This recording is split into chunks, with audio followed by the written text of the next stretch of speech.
لغمان ولایت قرغیو ولسوالۍ کې د یو ښوونځي نوې ودانۍ ګټې اخیستنې ته وسپارل شوه او د یوه باب ښوونځي د رغولو چارې پیل شوې.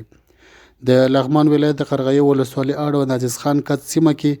د یونیسیار له لوري د 380,000 امریکایي ډالرو په مالي لګښت د هلکانو ښوونځي نوې ودانۍ ګټې اخیستنې ته وسپارل شوه او د یاد ښوونځي نجونو لپاره د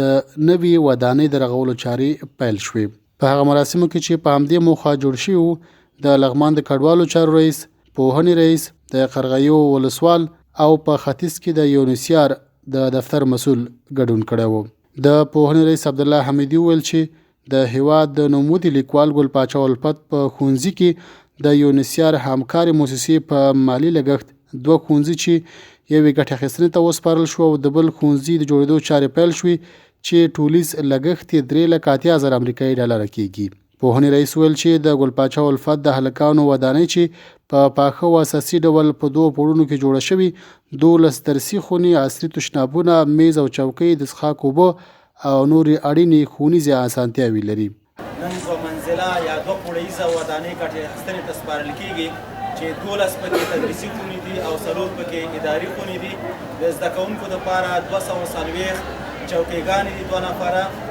او همدارنګه عصري تشنابونه ورته د سیپټیک ساحه سره جوړ شوي دي. 30 متره په عمق باندې ورته د څښلو اوبو ساحه د سولري شبکې سره، د ذخیرې سره او د اوبو د سیستم سره ورته جوړ شوي دي چې شاوخوا د دغه تعمیر څخه به 1000 نه پورته زده کوونکي د مسؤلې فضا نه به برخمني او زده کړه به پکې کوي چې شاوخوا 2983 زده کوونکي په دغه مکتب کې په زده کړه بوخت دي چې د 15 تدریسي، اداري او خدماتي پرسونل نه چارې